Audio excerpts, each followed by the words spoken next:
أعوذ بالله من الشيطان الرجيم. بسم الله الرحمن الرحيم. فوقع الحق وبطل ما كانوا يعملون. فغلبوا هنالك وانقلبوا صاغرين. وألقي السحرة ساجدين. قالوا آمنا برب العالمين رب موسى وهارون.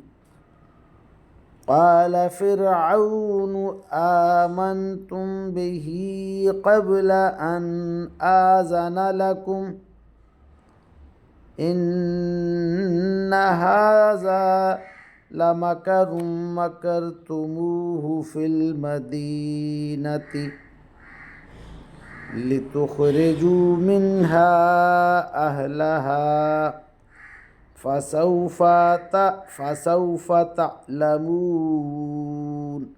آمنت بالله صدق الله مولانا العظيم وصدق رسوله النبي الكريم ونحن على ذلك من الشاهدين والشاكرين والحمد لله رب العالمین۔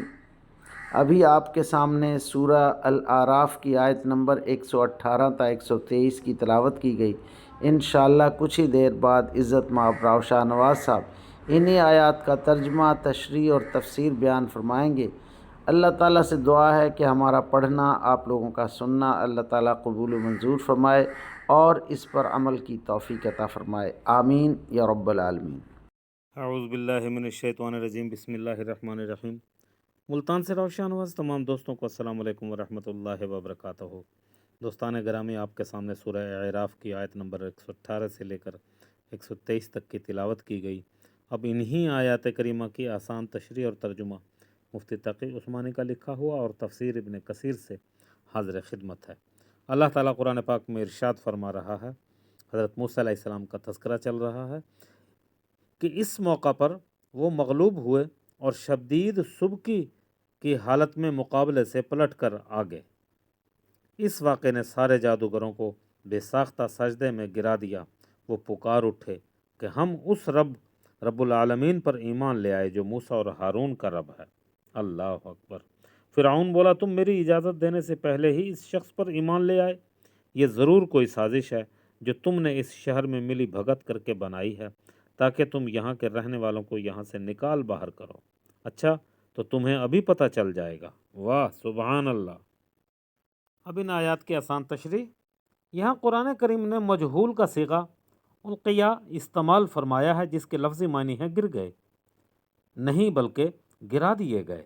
اس میں اشارہ اس بات کی طرف ہے کہ حالات ایسے پیش آئے کہ ان کے ضمیر نے انہیں بے ساختہ سجدے میں گر جانے پر مجبور کر دیا۔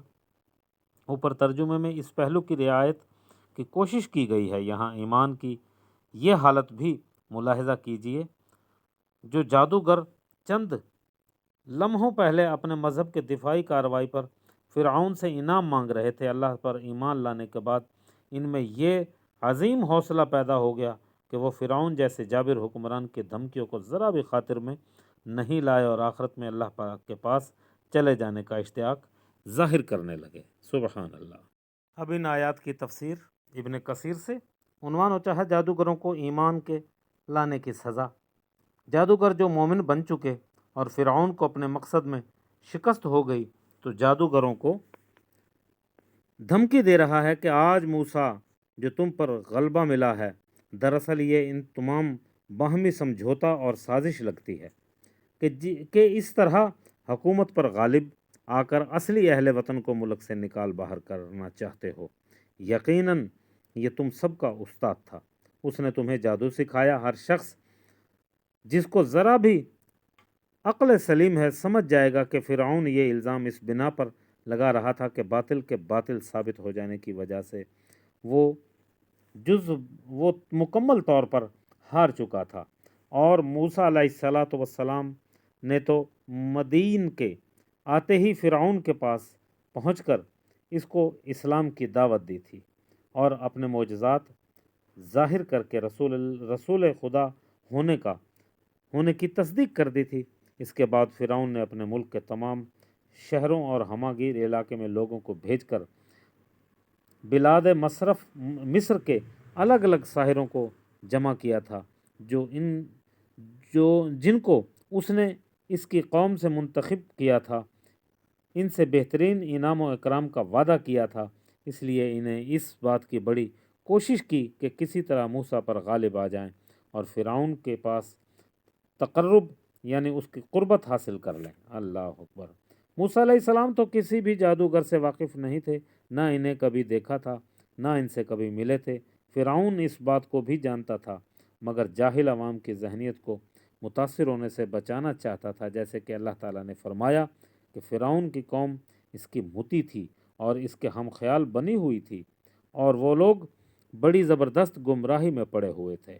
اللہ اکبر۔ جو فرعون کے ان ربکم العالی والے دعوے کی تصدیق کرتے تھے۔ اللہ اکبر، اللہ اکبر۔ وآخر دعوانا ان الحمدللہ رب العالمین۔ میرے پروردگار، قرآن پاک پڑھا گیا، ترجمہ تشریح بیان کی گئی اور تفسیر پڑھی گئی، اپنی بارگاہ میں منظور و مقبول فرما اور ہمارے لیے توشہ آخرت بنا دے۔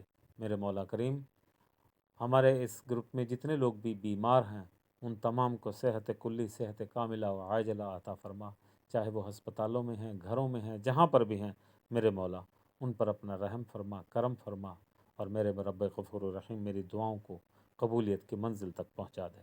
وآخر دعوانا ان الحمدللہ رب العالمین۔ آمین یا رب العالمین۔